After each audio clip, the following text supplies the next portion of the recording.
Olá a todos, sejam muito bem-vindos. Este é o canal da TV Damásio no YouTube, um canal dedicado a você que procura, portanto, temas da área jurídica, temas do direito. E hoje temos um tema atualíssimo, um tema muito importante.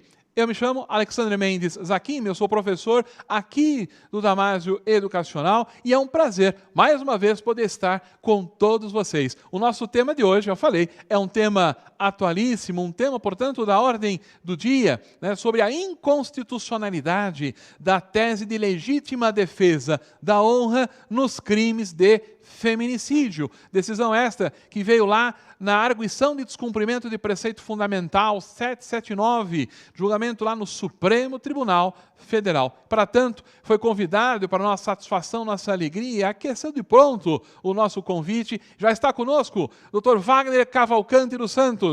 Olá, Dr. Wagner! Olá, doutor Zaquim, professor Zaquim, grande prazer estar aqui, feliz com o convite e compartilhar esse tema que é super atual para todo estudante de direito, para todo advogado que atua na área criminal, especialmente no Tribunal do Júri. Muito bem. Agradeci, portanto, já a doutora Wagner Cavalcante dos Santos pela gentileza de estar aqui conosco para proferir esta aula, essa exposição com relação a esta temática que, insisto, em ser uma temática atualíssima. Dr. Wagner Cavalcante dos Santos é advogado criminalista, é professor universitário, é especialista em Direito Penal e Processo Penal pela Pontifícia Universidade Católica de São Paulo e também é especialista em docência do ensino superior pela FMU. Alegria em poder estar com o professor Wagner Cavalcante dos Santos, amigo, porque esteve em outras oportunidades presencialmente aqui no Damásio conosco, sempre em grandes eventos, e agora está de forma remota neste projeto do Damásio Educacional, que são de aulas especiais, dedicadas exatamente aí, né, para você que está nos assistindo. E me permitam, não esqueçam, se você não é inscrito no canal da TV Damásio, não perca a oportunidade, faça isso agora, faça isso já. Inscreva-se lá no canal da TV Damásio. E também tem o sininho, clica lá no sininho também, para você poder ser notificado, avisado de todos os eventos e as aulas aqui da TV Damásio, o seu canal, portanto, no YouTube. Dr. Wagner Cavalcante dos Santos, já falei para os senhores, vai falar hoje para todos nós deste tema que é atualíssimo, e notadamente, ele assim também já se referiu, para aqueles que têm uma atuação direta lá no Tribunal do Júri, Dr. Wagner Cavalcante dos Santos, que tem, né, uma atuação com advogado criminalista, que é uma grande atuação, né, no Tribunal do Júri, né, vai falar para nós sobre esse tema, a inconstitucionalidade da tese de legítima defesa da honra nos crimes de feminicídio, a ADPF 779 do Supremo Tribunal Federal. Dr. Wagner Cavalcante dos Santos, passo, portanto, em definitivo a palavra para a palestra, para a aula do professor. Agradeço a palavra, Zaquim, reitero meus cumprimentos. Pois bem, meu cumprimento inicial aí àqueles que nos assistem, a Michele, minha esposa, a toda a minha equipe do escritório, meus alunos, ex-alunos. Hoje eu venho aqui compartilhar com vocês um tema que é bem caro àquele que milita no Tribunal do Júri. Tema de grande relevância, porque nós tivemos aí essa recente decisão, né, que falou sobre, que julgou inconstitucional a tese de legítima defesa da honra, né, nos casos de crimes de feminicídio, especialmente aqueles que militam no Tribunal do Júri. Antes de adentrarmos propriamente a esse tema, eu quero fazer com vocês trazer para vocês algumas questões conceituais, né? A gente precisa, antes de adentrar propriamente a DPF, falar o que é inicialmente a legítima defesa da honra, o que seria crime de feminicídio, o que seria então a ADPF, e trazer ainda qual o conceito, quais são as causas que são levadas ao Tribunal do Júri, falar ainda um pouquinho para vocês sobre o que é a tese da legítima defesa da honra no Tribunal do Júri, qual que é o surgimento disso, quando é que cabe essa tese, qual que é o fundamento disso. Falaremos ainda sobre a DPF 779 propriamente dita, quem ingressou com esse remédio heróico, quais objetivos dela, quais são os fundamentos dela, nós tivemos aí a participação de 8 instituições, né, aí como Amicus Curiae, fala exatamente da decisão, como é que foi a liminar, qual foi a decisão do pleno, e ao final a gente vai pretender fazer aí com vocês uma conclusão, né, porque o tema é de grande relevância. Antes, né, aí está aí na tela para vocês, qual é o conceito de legítima defesa da honra? Nós tivemos essa tese é uma tese que foi importada, né, de Portugal e ganhou relevância aqui no Brasil nos anos 70 e 80. Né? Mas o que é legítima defesa da honra? Lá no passado tínhamos esse conceito de num crime passional, ou seja, aquele que está intrinsecamente ligado ao amor, ao homem, à mulher, então aquele que eventualmente tivesse um relacionamento extraconjugal e fosse traído ou traísse o seu marido, poderia aquele traído lavar sua honra com sangue, ou seja, ele poderia matar a sua companheira e aquele eventual a pessoa que o traía, que isso era considerado normal. Aliás, era quase que fosse um exercício de um direito, né? E é isso mesmo, é lavar a honra, né? É lavar a honra com sangue. E isso era aceito, pasme, né? É uma tese que foi trazida de Portugal, e isso era uma tese que era aceita, né? Então, pode voltar aqui para mim, diretor. Então, notem que hoje em dia, pleno século XXI, a gente não pode mais aceitar esse tipo de argumentação, né? Pasmem, antes dessa decisão do Supremo Tribunal Federal, havia ainda a arguição dela aqui no Brasil, século XXI. Era ilegal? Ao contrário disso, vou mostrar para vocês que era uma tese legítima, que se levada a qualquer pleito, tanto nos tribunais, como no STJ, como no STF, ela teria que ser referendada de acordo com alguns princípios que são próprios do Tribunal do Júri, que a gente vai falar dela também. Então, quando é que cabia essa tese? Né? Está aí para vocês o cabimento, ela era sustentada perante o Conselho de Sentença, que é o Tribunal do Júri, que a gente vai falar um pouquinho mais além. Né? E vejam só, a gente não tem em nenhum momento da nossa Constituição ou do Código Penal esse conceito, a previsão legal de legítima defesa da honra. Não tem isso. Né? O que a gente tem lá, que falaremos um pouquinho também, é o caso de legítima defesa só. Legítima defesa da honra não tem. Foi uma construção trazida de Portugal, introduzido aqui no nosso ordenamento, mas que, dada como é o nosso processamento do Tribunal do Júri, é uma tese que, se levantada e se acolhida pelo nosso Conselho de Sentença, teria que ser respeitada, tá bom? Então, é uma tese aí que não tem previsão nenhuma, tá? Então, feitas essas considerações de quando era a tese de legítima defesa, quando era arguida ou quando é arguida, a gente precisa falar um pouquinho, e aí, né, resolvida essa questão do que é a legítima defesa da honra, vamos falar um pouquinho do feminicídio, quando é que ele foi introduzido no nosso ordenamento jurídico, como é feito isso. Muito bem, nós tivemos aí uma alteração, né, falando um pouquinho, o que é o feminicídio, então? Em palavras bem simples, eu trago aí para vocês no slide, que é o crime de homicídio praticado contra a mulher por razões de condições de sexo feminino.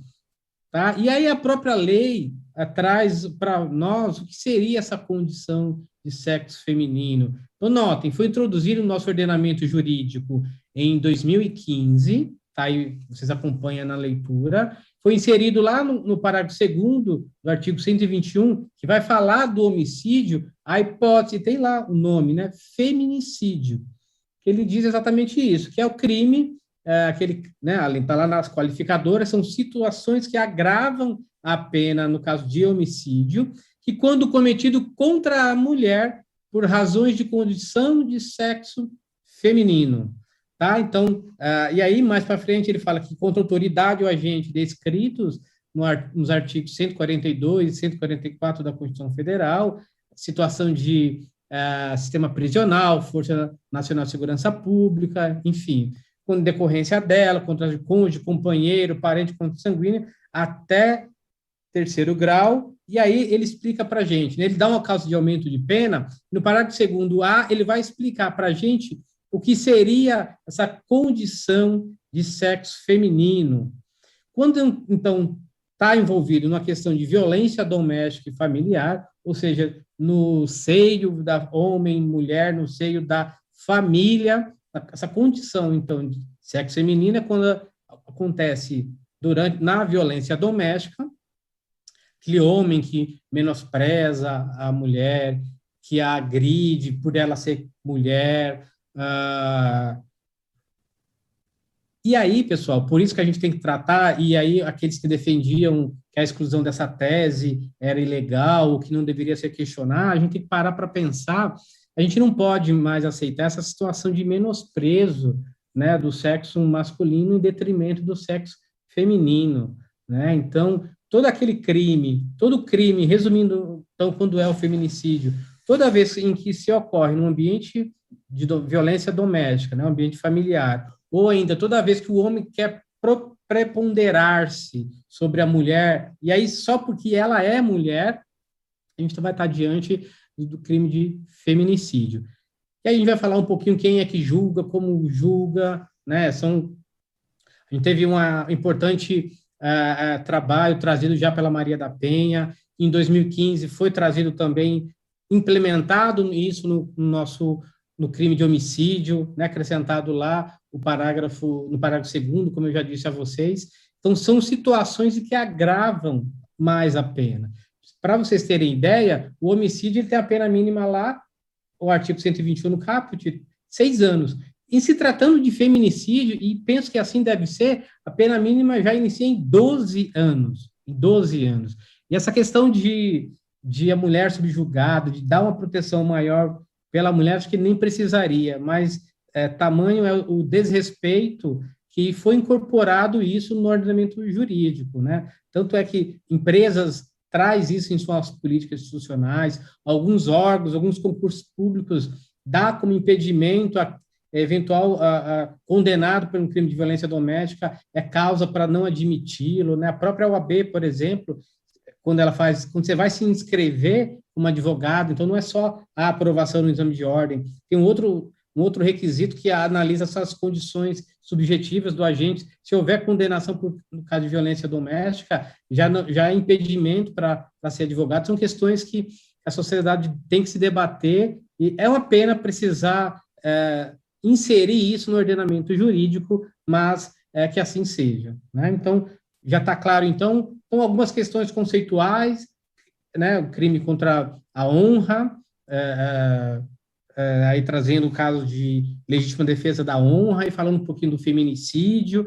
Então, tem outras questões que a gente precisa também saber antes de entrar propriamente, e aí está no vídeo para vocês, o que seria, então, a DPF, que foi um instrumento legal utilizado para que fosse considerado inconstitucional essa tese. A DPF, pessoal, aqueles que nos assistem aí pelo YouTube, na TV Damásio, é uma arguição de descumprimento de preceito fundamental. Arguição de descumprimento de preceito fundamental. Então, é uma espécie de controle, né? Está aí escrito para vocês, coloquei em palavras simples, é uma espécie de controle de constitucionalidade por meio de ação proposta perante o STF, que é o Superior Tribunal Federal, né? Objetivando, o Supremo Tribunal Federal, objetivando evitar ou reparar lesão a preceito fundamental, tem efeito vinculante a todos os órgãos do poder público. Palavras mais simples ainda, trazendo para vocês aí de casa. O que seria isso? Então, toda vez que algo desvirtuar ou ferir algum preceito fundamental, algum direito que está previsto lá na Constituição Federal, ou seja, pode até ser uma norma, que é o caso, né? Pode até ser uma norma ou algo levado pelo poder público a isso, mas que fere algum preceito fundamental, que fere algum direito fundamental, pode ser levado aí por, né, a titularidade, tem que ter lá, está lá no artigo 102, depois a gente vai falar um pouquinho disso, pode ser levado até a ser julgado pelo STF, e de que forma que isso é levado? Por esse remédio, tá? A DPF, que é uma arguição de descumprimento de preceito fundamental. Fundamento é o artigo 102, parágrafo 1º da nossa Carta Maior, e é regulado também esse remédio pela Lei 9882 de 99. Tá? Então, está claro, então, qual foi o remédio e para que serve. E aí, avançando ainda em questões conceituais, que é o Tribunal do Júri, para vocês que acompanham aí na tela,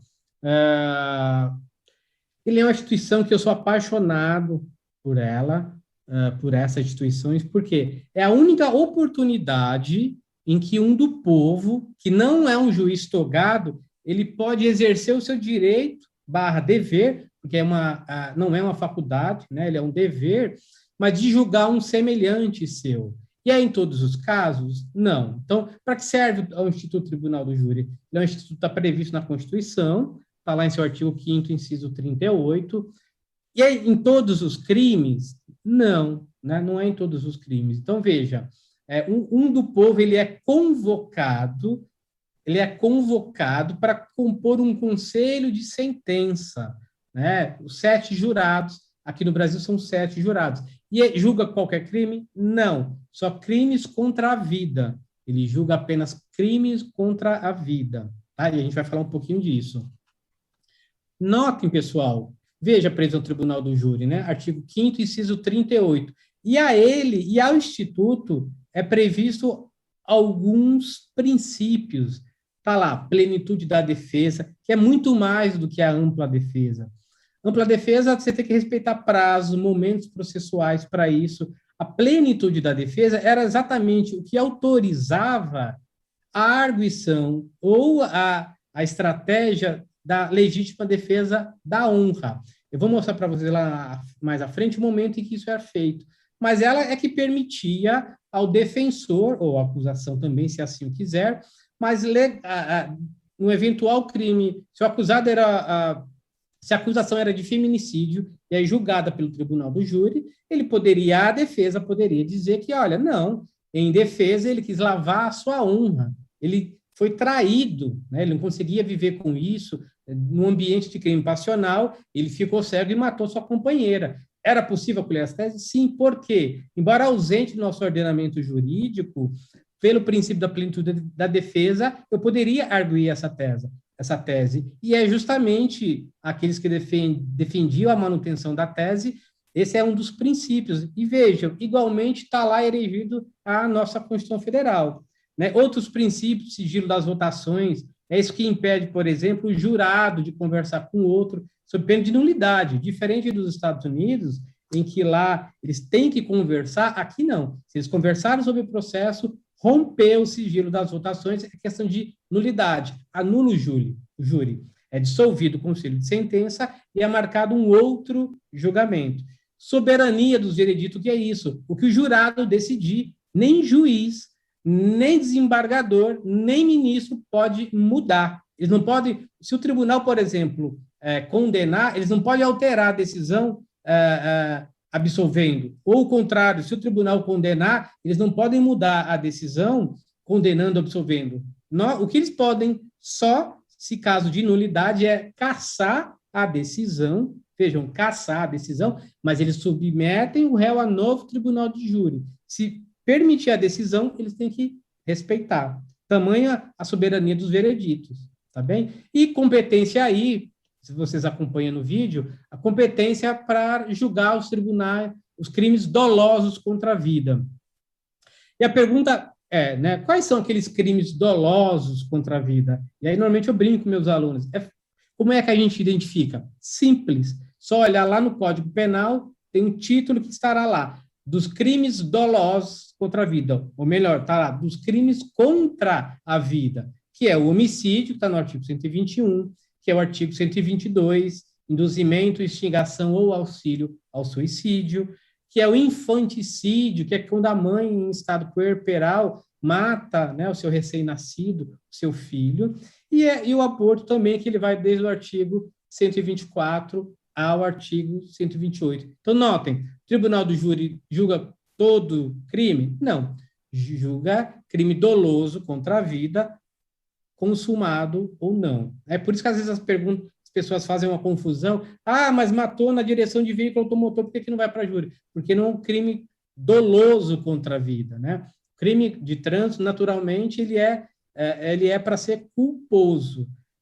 Aí, claro, se mostrar o dolo eventual, que o agente assumiu o risco, enfim, de produzir o resultado, aí sim vai para júri, porque teve o dolo, né? Mas se é um crime culposo, não vai para júri, tá bem? Então, só feito algumas questões, essas questões preliminares, vamos falar então agora propriamente do que seria essa tese de legítima defesa da honra do tribunal do júri. Então, veja, trouxemos para vocês algumas questões conceituais para que vocês pudessem saber para que serve a ação, qual foi a tese que foi julgado inconstitucional, qual foi o remédio utilizado e por que é que chegou-se a essa conclusão.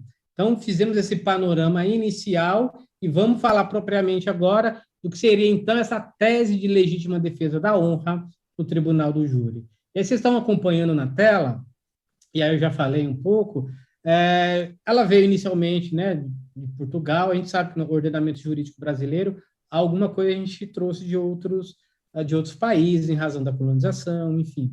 Apesar de nossa legislação ser muito boa, parte dela a gente tem algo trazido de outros países, né?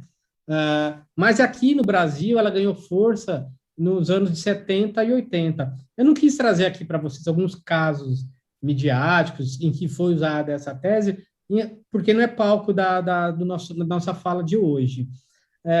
Então, quando que era usada? Né? Essa tese é utilizada normalmente pela defesa, não obstante a acusação, se quisesse, pode utilizar, em plenário do júri, perante o conselho de sentença, e ela é contraposta, ou ela só contrapunha a tese de homicídio qualificado e o feminicídio, que a gente já explicou. Então, só em rápidas palavras, quando é um crime contra a vida, e a gente já falou do crime contra a vida, mas no caso dessa tese era nos casos de legítima defesa, era no crime no caso de feminicídio, né? Portanto, homicídio, está lá no artigo 121. Como é que acontece no tribunal do júri? Qual é o procedimento do tribunal do júri? Né? Tem a fase do inquérito, ou ainda a prisão em flagrante, o processo vai para o fórum, tem a denúncia, é feita a oportunidade né, feita a denúncia, aí nasce o direito da ampla defesa, o direito de defesa, vem a resposta à acusação, é feito o conjunto probatório, e aí o juiz de primeiro grau, ele pode, embora absolver sumariamente, mas finalizado essa primeira fase do processo, o juiz pode absolver sumariamente, pode impronunciar, ou seja, ele fala, olha, não é caso de submeter ao tribunal do júri, ou ele pode absolver sumariamente, tá? Mas o que é mais frequente, especialmente, e aí compartilho com vocês, se existe a materialidade, ou seja, se o crime aconteceu, se tem indício suficiente de autoria, o que o juiz faz? Ele pronuncia, ou seja, ele submete o réu ao tribunal do júri, e aí inicia essa segunda fase. A doutrina classifica isso como procedimento bifásico ou escalonado, ou seja, finalizou a primeira fase, o réu é pronunciado, ou seja, inicia um procedimento da segunda fase. Abre-se novamente as fases de produção de provas, e aí o juiz marca o júri, marca o dia do júri, né? E aí convoca, ali fala de pelo menos 25 jurados, tem que comparecer pelo menos 15, e desses 15 são sorteados 7, que vai formar o quê? O conselho de sentença. E a nossa legislação, pessoal, ela não determina, ela não obriga que esses jurados eles tenham conhecimento técnico jurídico. São juízes leigos, né? O que eles precisam ter? Experiência de vida. A lei fala que tem que ter pelo menos 18 anos, boa conduta, enfim. Então, eles vão julgar, e por isso eu defendo o Instituto, eles vão julgar um do povo por ser do povo, né? Muito embora possamos ter lá advogado ou estudante de direito, mas na grande maioria das vezes não tem conhecimento jurídico nenhum. Eu até brinco, na maioria das vezes nem quer estar lá, nem quer estar lá, mas é um serviço obrigatório, ele é convocado. Só em casos expressos em lei é que ele não comparece, que ele justifica a sua impossibilidade, tá? Então, notem, e lá a defesa faz a acusação inicia a sua explanação, e a defesa, por outro lado, também inicia a sua fala, tá? Então, notem, quando eu falei para vocês que não tinha previsão legal à legítima defesa da honra, vejam, eu trouxe para vocês aí e aí vocês podem notar no monitor, a causa excludente de ilicitude quando ela fala da legítima defesa, né? Veja, está lá no artigo 23, né, o caso excludente de ilicitude. Fala o seguinte, que não há crime quando a gente pratica o fato, fala lá em estado de necessidade. 2, em legítima defesa. Notem que não tem lá legítima defesa da honra. Não existe, não tinha. Era um instituto, era uma defesa trazida pelos costumes, tá? Pelo costume. E aí, nem no conceito de legítima defesa também era. Jamais o tipo falou em legítima defesa da honra, ele só conceitua o que é legítima defesa, trazendo lá em seu artigo 25. Entende-se legítima defesa quem, usando moderadamente dos meios necessários, repele injusta agressão, atual ou iminente, a direito seu ou a de outrem. Então, notem, olha só. Então, aquele que era acusado de um homicídio, de um feminicídio, se ele encontrasse a sua esposa, ou se ele soubesse que a sua esposa o traiu, se ele matasse, né, o outro adulto que estivesse junto, um ou outro, se ele alegasse lá que ele fez para lavar sua honra, né, e aí outros falam que lavar a honra, tinha até esse conceito doutrinário, lavar a honra com sangue, enfim, mas se ele matasse a sua companheira, portanto, né, dentro do ambiente familiar, violência doméstica, notem que nem o artigo 23, nem o artigo 25 trazia essa possibilidade. Isso não é legítima defesa. Nota, ele poderia surpreender os dois lá no leito, na cama, e lá matasse os dois ou um só, se utilizada até de legítima defesa da honra, se reconhecida pelo conselho de sentença, ele era absolvido, a exclusão de ilicitude. Notem que essa legítima defesa da honra, embora trazida em questões históricas, por questões históricas, era uma paralegal, não havia uma hipótese legal que contemplasse essa legítima defesa da honra, e ela tinha que ser aceita por quê? Pelo que a gente já falou, né? Pela soberania dos vereditos. A gente tem que acolher. Se o jurado falou acolher essa tese, o juiz, desembargador e ministro eram obrigados a acatar em respeito aos princípios próprios do Tribunal do Júri, conforme nós dissemos, tá? Então, veja que não havia previsão legal para isso, a gente vai explicar e vai fundamentar porque ela deveria ser aceita. E aí, seguindo, então a gente já sabe, vocês estão compartilhando aí no vídeo, o que seria, então, uma ADPF, né? Nós já falamos que é uma arguição de descumprimento de preceito fundamental. Então, veja, nesse caso específico, quem que ingressou com essa arguição, com essa ação, né? Foi o Partido Democrático Trabalhista. Então, veja vocês que o partido político é quem ingressou com uma ação alegando, e a gente vai falar aí quais são os princípios fundamentais foram violados, preceitos fundamentais foram violados e que foram acolhidos pelo Supremo Tribunal Federal. Então, a gente já falou aí, quem é que ingressou a DPF 779?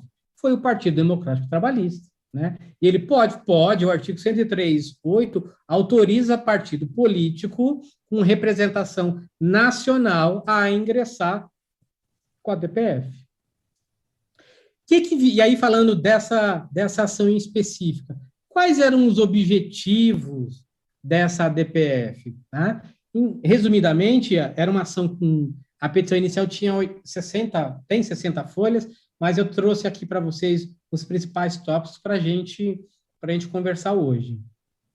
O principal objetivo era questionar a constitucionalidade da tese de legítima defesa da honra nos casos de feminicídio julgados pelo Tribunal do Júri. É isso que eu falei. O que dizia a ação? Vejam, resumidamente, ele dizia o seguinte, que aqueles que sustentavam a tese de legítima defesa da honra nos casos de feminicídio, que essa tese, embora utilizada pela defesa, mas que poderia, se quisesse, ser também estendida pela acusação, ela feria alguns preceitos fundamentais esculpidos na Constituição.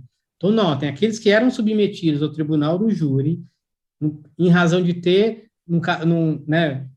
cometido um crime de homicídio consumado ou não contra sua esposa, que essa tese ela feria preceito ou feria alguns preceitos fundamentais. Quais sejam? Primeiro, direito fundamental à vida. Está lá no artigo 5º caput da Constituição Federal. Que feria ainda o princípio da dignidade da pessoa humana. Mais, que feria ainda o princípio da não discriminação. E é exatamente isso, né? Se o homem se prevaler da sua condição masculina em detrimento da mulher ou do sexo feminino, ou ainda que, veja que sendo homem ele não poderia viver com a sua honra maculada, né? Que era essa a argumentação, com a sua honra maculada, que ele tinha que lavar com sangue, que isso fere o princípio da não discriminação. Ou seja, se a gente aceitar, se os tribunais continuassem aceitando isso, a gente estava discriminando a condição do sexo feminino, porque a gente estava aceitando a possibilidade de um sexo masculino ser superior a um ser feminino, que isso não autorizaria a prática do homicídio, né? Essas argumentações, e é sustentável, né? Que feria também o princípio do Estado de Direito, que feria também o princípio da razoabilidade e da proporcionalidade. O que ele quer dizer com ferir o princípio da razoabilidade e da proporcionalidade?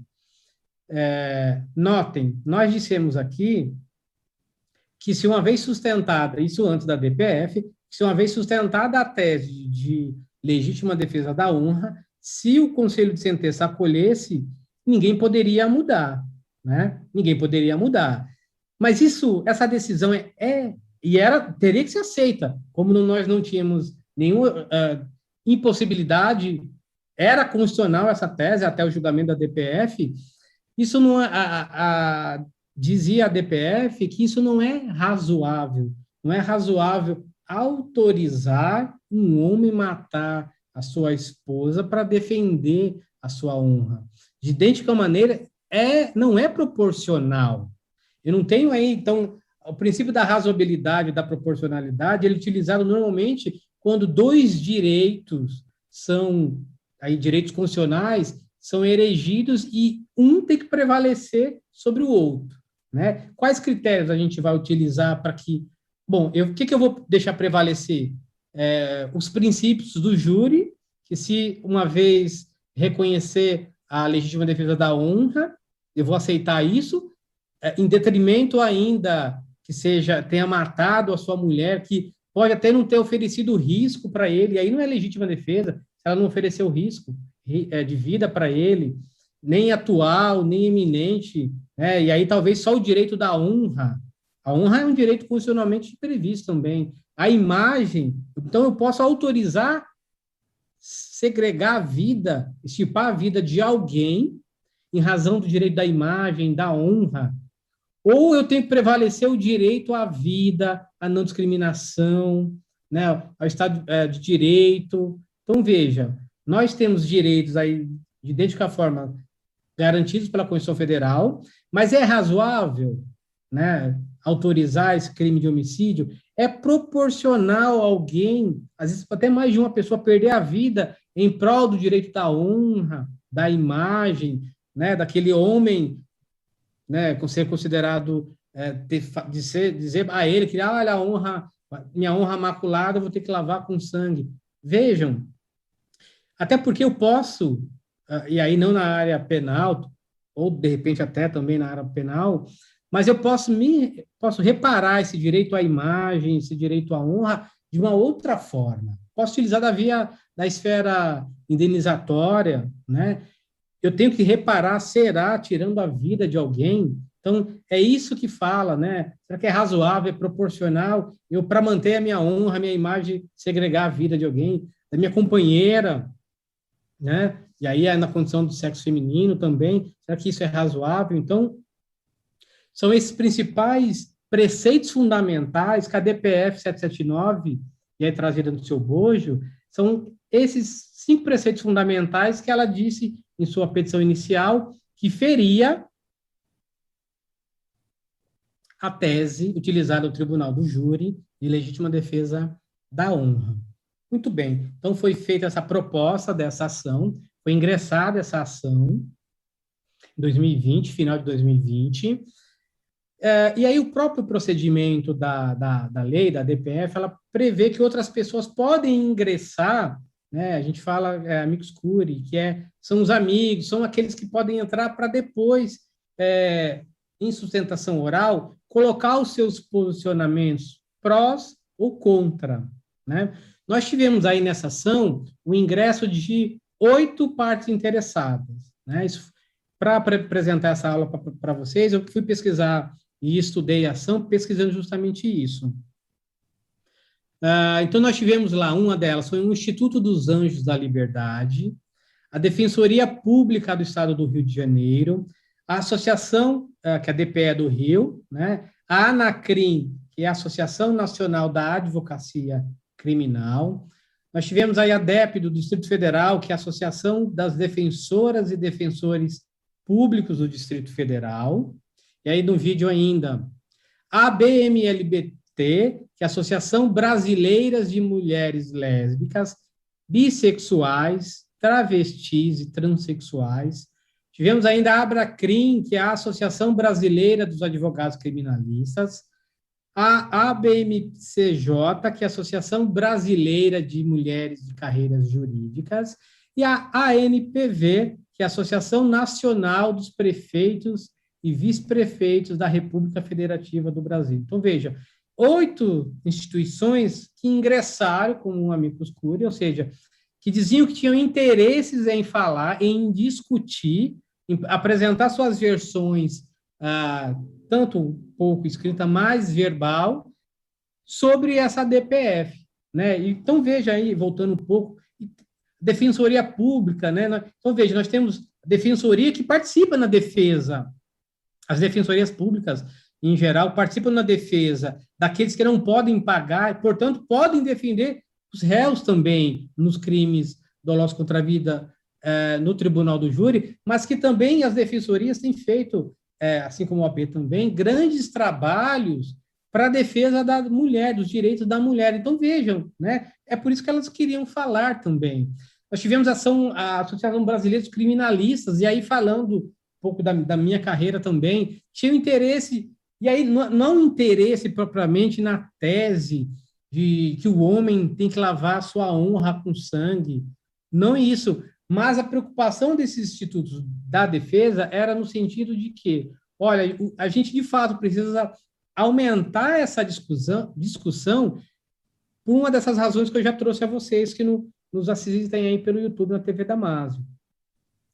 Justamente por essa questão de prevalência de direitos, né? Então, a gente tem, de um lado, um direito, uma introdução que foi feita no Tribunal do Júri, e o Tribunal do Júri é uma instituição reconhecida pela Constituição Federal, que suas decisões, diz o texto constitucional, têm que ser preservadas, mas, de um outro lado, a gente tem direitos da mulher, que, na maioria das vezes, tem sua vida ceifada, ou, quando não, né, se o crime é tentado, que deixa marcas, e aí que não saem nunca mais. Então, vejam o quão importante foi essa discussão aí trazida na DPF 779, e aí julgada no STF, perdão. Então, aqui, diretor, vem para mim um pouco. Então, notem que nós tivemos aí uma questão importante trazida para ser julgada no Tribunal do Júri, que era a questão da legítima defesa da honra, ou a tese de legítima defesa da honra, julgada pelo Tribunal do Júri, né? Então, a ADPF era o remédio, ou é o remédio próprio para isso. Então, note que a gente tinha uma tese que era utilizada não não tinha uma previsão legal, mas que a tese tinha que ser aceita, por quê? Né? E aí, só voltando para ver, por que essa tese tem que ser aceita no tribunal do júri? Justamente por isso, pessoal, né? Tá lá. E aí, voltando ao conceito, o Instituto Tribunal do Júri é igualmente previsto na Constituição, assim como o direito à vida, assim como o direito à não constituição, à não discriminação. Então, veja, tem idêntica previsão na Constituição do Júri.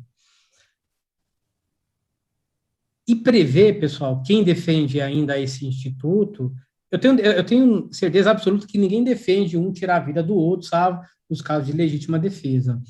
Mas tem esse princípio que é muito caro, em especial no Tribunal do Júri, que é a plenitude da defesa. Ou seja, é mais que a ampla defesa. E como é que funciona isso? Para vocês terem ideia, né? Como é que o jurado decide? E aí falando do júri, voltando um pouquinho. Como é que o jurado decide? Eu já falei para vocês que o jurado, em razão da obediência do princípio do sigilo das votações, o jurado ele não pode, diferente dos Estados Unidos, ele não pode conversar sobre o processo. Aliás, é vedado a ele conversar sobre o processo, sob pena de quebrar o sigilo das votações, e aí o juiz ele é obrigado a dissolver o conselho de sentença e marcar um outro júri com outro conselho de sentença. Isso é tão sério, pessoal, quanto o júri faz no jurado faz as pausas, o oficial de justiça ele acompanha os jurados para verificar se realmente eles estão ou não conversando sobre o processo. Não podem dormir, não pode cochilar, tá? E aí a defesa, e aí como é que ele responde esses quesitos? Como é que ele condena ou absolve se ele não pode conversar sobre o processo? Ele responde sobre quesitos, né, que são questões. Os principais deles que eu vou falar hoje, só para que vocês entendam como que a defesa, na maioria das vezes, leva essa tese, o juiz tem que perguntar, a primeira quesitação, o jurado ele responde com as células sim e não, né? O primeiro quesito do tribunal do júri fala sobre a materialidade do crime, ou seja, se o crime de fato aconteceu. E aí, trazendo um pouquinho, exemplificando, se no dia tal, fulano de tal, desferiu 3 tiros em sua esposa, que foi causa suficiente para sua morte. Isso é materialidade. Então, vai votar sim. O segundo quesito vai falar sobre a autoria. Se foi fulano de tal, o autor dos tiros na sua esposa, que foi causa suficiente para o seu falecimento, está falando sobre a autoria. O terceiro quesito, e aí entra essa tese, e qualquer tese defensiva, fala o seguinte, o terceiro quesito está lá no artigo 483 do Código de Processo Penal, e ele é obrigatório, se não tiver, é nulo o júri. Está lá, o jurado absolve o acusado, simples assim. Então, notem, o jurado absolve o acusado, e aí ele pode se filiar à tese. Se ele se filiar à tese da acusação, ele vai colocar aqui, não. Se ele se filiar à tese da defesa, ele vai colocar que sim. E vejam, pessoal, se a defesa sustentou essa tese, basta ele concordar. Ele pode até, por convicção pessoal, como ele não é obrigado a fundamentar, ele pode até não acolher nenhuma tese, nem outra, pela explanação, ele decidir por outro motivo. Veja como isso é sério, né? E aí a soberania do veredito, né? Já que ele precisa fundamentar a decisão. Determinado júri, eu fiz, né? Eu fiz a defesa de um acusado que tinha cometido um homicídio bárbaro, assim, né? À época eu fui indicado pela defensoria, que é aquele convênio entre a OAB e a defensoria, para defender aqueles que não têm possibilidade econômica de constituir advogado. E aí a gente não escolhe o processo, né? A gente é nomeado e aí vai fazer a defesa. Vejam o quão o jurado, às vezes, ele não se filia nem uma tese nem a outra, e a decisão dele não pode mudar, né? O juiz não pode mudar, nem desembargadores não pode mudar, nem ministro. Por isso a necessidade dessa ADPF. O acusado, ele era recém, né, saído, né, do sistema prisional, né? Então, a gente sabe que no estabelecimento prisional, lá tem regras próprias, às vezes, né? Por vezes tem um poder paralelo, tem normas específicas para eles, por exemplo, né? Aquele que comete crime sexual fica no que a gente chama de seguro, fica separado, não fica junto, fica com quem normalmente cometeu crimes da mesma natureza. E lá, eles não admitem, né, crimes contra a mulher, mas especificamente crimes contra... eles não admitem o crime de estupro lá. Isso, tanto é que quando eles falam, estourou a cadeia, né, ou seja, uma rebelião, eles vão para o pavilhão que estão aqueles condenados por crime de estupro. Eles não aceitam, veja, eles não aceitam esse tipo de conduta. Isso, em tempos, é assim. E não, acho longe de mudar isso. Então, o meu cliente, né, o acusado, ele é recém-saído do sistema prisional, e aí rolou, no bairro onde ele estava morando, está 2 semanas na rua, rolou lá um boato de que fulano de tal era estuprador, que estava correndo atrás de mulheres, enfim. O que ele fez? Né? Ele, já não aceitando esse tipo de conduta, ele né, acabou pegando esse acusado de crime de estupro lá no bairro e acabou cometendo homicídio. Mas veja, pessoal, ele matou esse acusado a pontapés, pisando na cabeça. Então, imagine o quão bárbaro foi esse tipo de crime, né? Tanto é que eu, em conversa com ele, eu não fui sustentar a absolvição.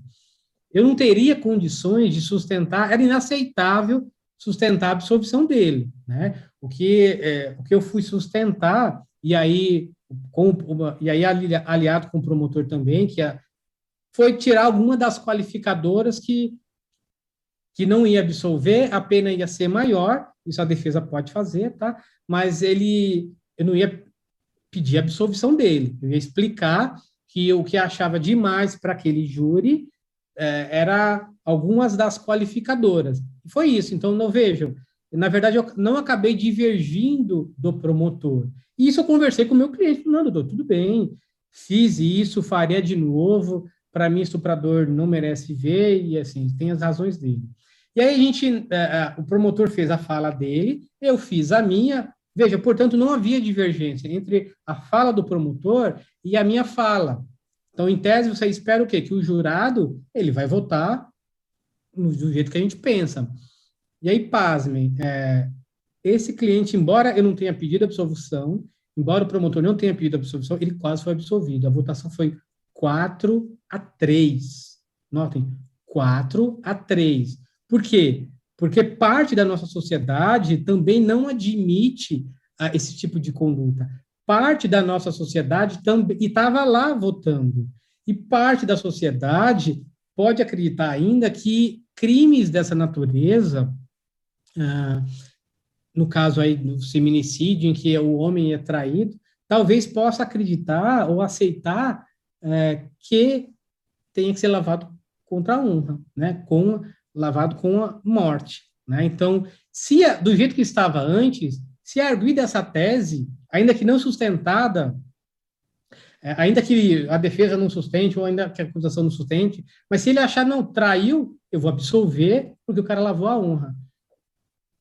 Não podia fazer nada. O juiz ia reconhecer que, embora a materialidade, conforme expliquei, ia reconhecer a autoria, mas no terceiro requisito ele ia falar, olha, o jurado, por maioria, reconheceu a absolvição. Simples assim. A acusação podia recorrer, veja, o que o tribunal pode fazer é cassar a decisão, mas se verificado alguma nulidade, né, ou alguma das causas do 493, inciso 3, a linha D do Código de Processo Penal. Mas ele não pode mudar essa decisão, justamente por causa da soberania dos vereditos. E se ido até o STF, também tinha que manter. Se elegido ainda ao STF, Supremo Tribunal Federal, tinha que manter também porque eles eram obrigados a obedecer os princípios próprios do júri. Embora seja uma ação, uma conduta reprovável, matar sua companheira porque te traiu, questão de subjugação do sexo feminino, eles tinham que manter. Poderiam até ser contrários, mas veja, porque se não mantesse, estariam ferindo a Constituição. E como é que você muda isso, né? Como é que se pretendeu mudar isso? Pela DPF, né? Então, como nós já falamos, que foi avançando um pouco, que foi o instrumento legal utilizado para arguir, e é justamente isso, falar, olha, essas decisões que estão sendo reconhecidas pelo Tribunal do Júri, ou seja, que reconheceu que era legítima a ação daquele que cometeu um homicídio, um feminicídio, no caso, para lavar a sua honra, ou seja, a legítima defesa da honra, tem que, isso ainda obedece aos preceitos fundamentais, está lá na Constituição, ela dizia justamente o contrário, fala, veja, que a DPF dizia o seguinte, que essas decisões, quando proferidas, né, e aí reconhecidas pelo Conselho de Sentença e erigidas até o STF, elas não podem mais permanecer, né, elas não têm que estar mais no nosso ordenamento jurídico. Por quê? Embora previsto lá o Instituto Tribunal do Júri, ele feria alguns preceitos fundamentais, né? Direito à vida. A gente não pode aceitar que o homem ainda mate por questão de amor, né? Quem ama, né? E aí dizem, quem ama não mata, né?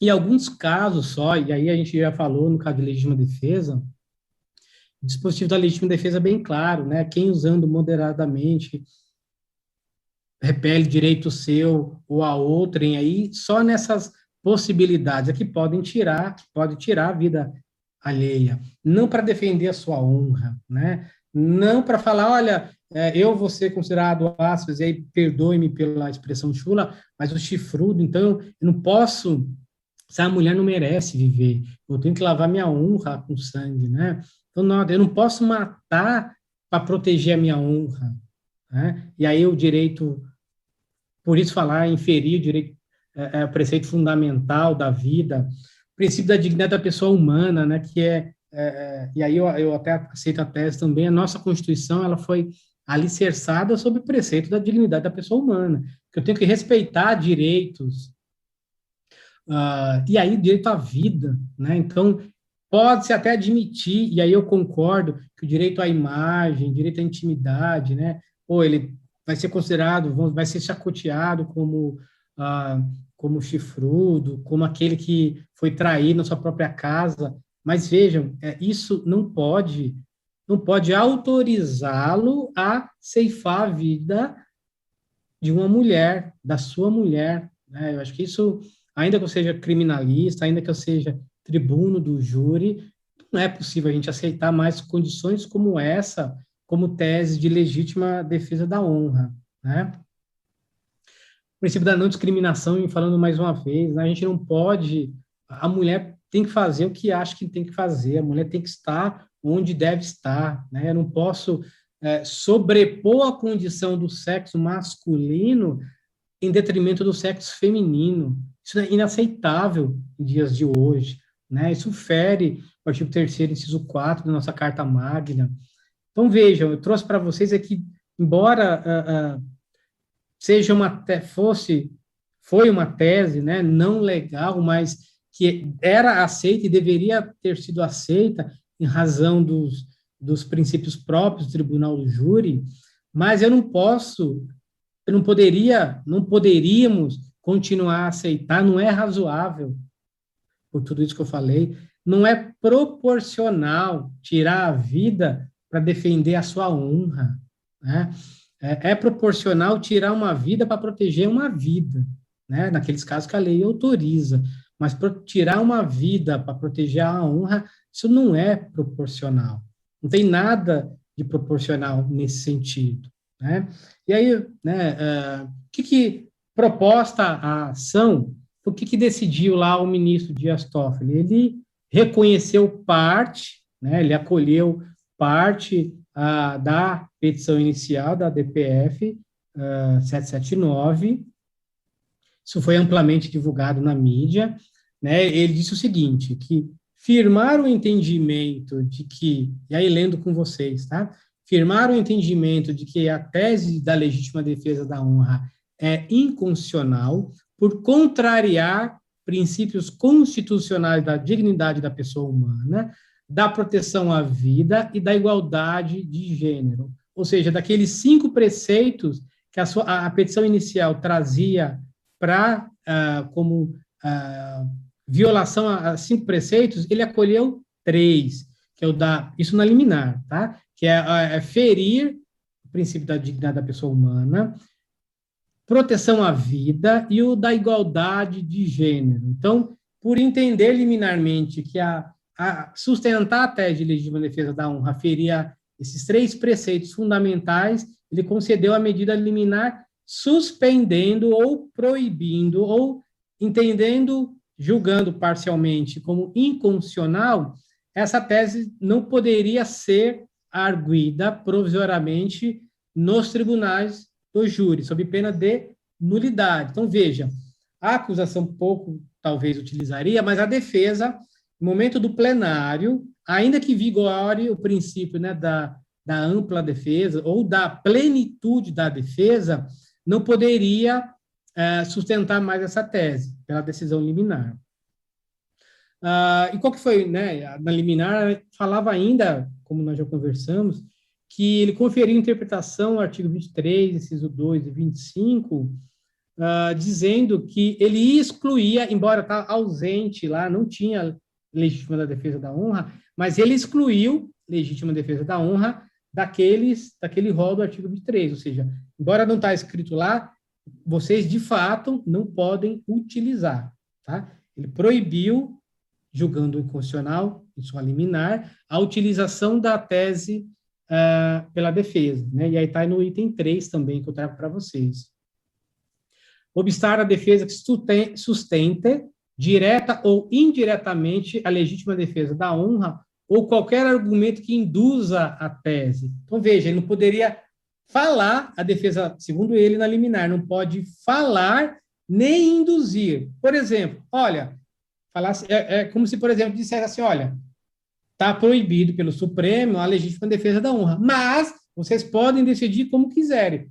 Isso ele não estaria sustentando, mas estaria induzindo. Então, veja, proibiu que a defesa assim o fizesse, tá?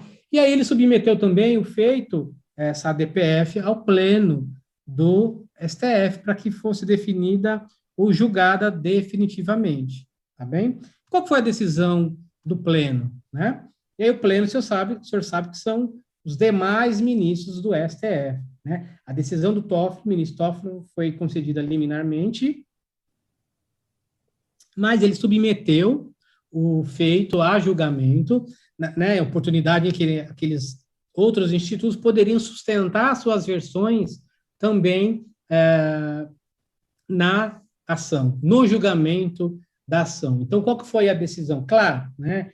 E aí todos os ministros, nenhum foi contrária à decisão, e tenho até que também os advogados criminalistas, especialmente os tribunos do júri, poderiam defender, talvez, a tese só da plenitude, da violação aos princípios do júri, mas jamais defender tirar uma vida em razão da mácula da honra, né?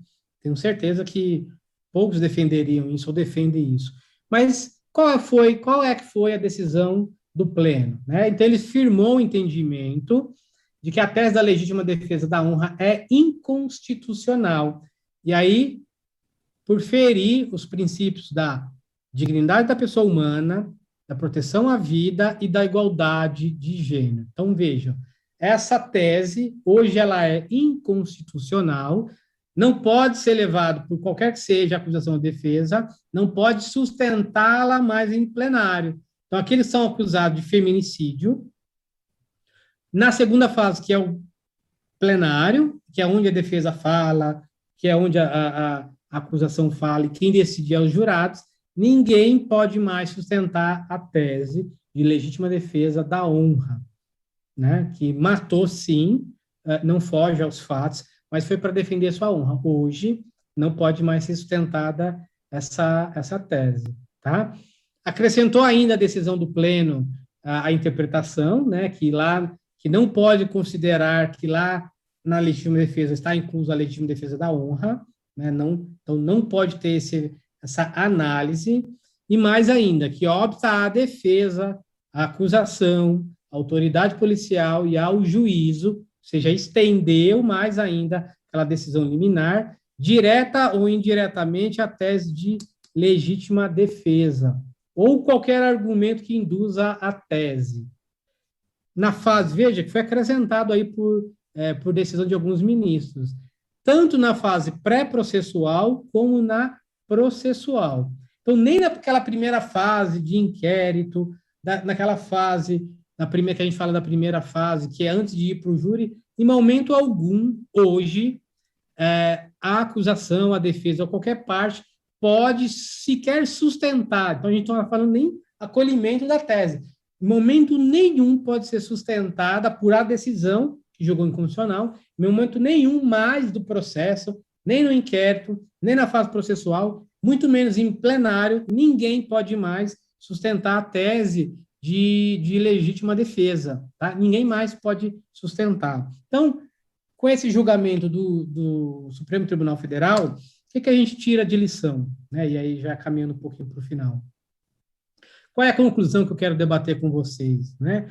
O que levou os nossos ministros, aí vocês acompanhando no vídeo, o que levou nossos ministros a tomar esse tipo de decisão? Né? De fato, houve lá essa preponderância de princípios e direitos. Então, nós tínhamos e temos, no primeiro momento, o reconhecimento do Instituto do Júri.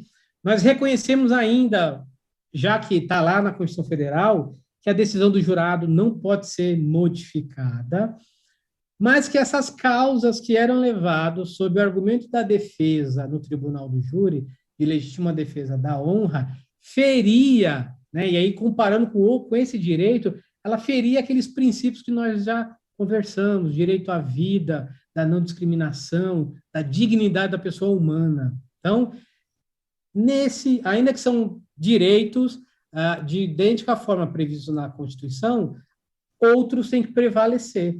Né? Então, nós tivemos a preponderância de direitos e princípios nesse caso, e aí sim aceitar em julgá-lo inconstitucional. Né? Então, especialmente, pessoal, por quê? A gente não pode passar em branco as nuvens o que tem acontecido no cenário hoje, especialmente aí destaco o Brasil, mas diria talvez no mundo, né? Especialmente agora, em tempos de pandemia. Nós estamos numa crescente violência contra a mulher, né? Hoje, na televisão, vocês podem verificar, tem órgãos específicos que fazem esse tipo de acompanhamento. Cresceu muito as hipóteses de violência doméstica, né? E a gente não pode aceitar que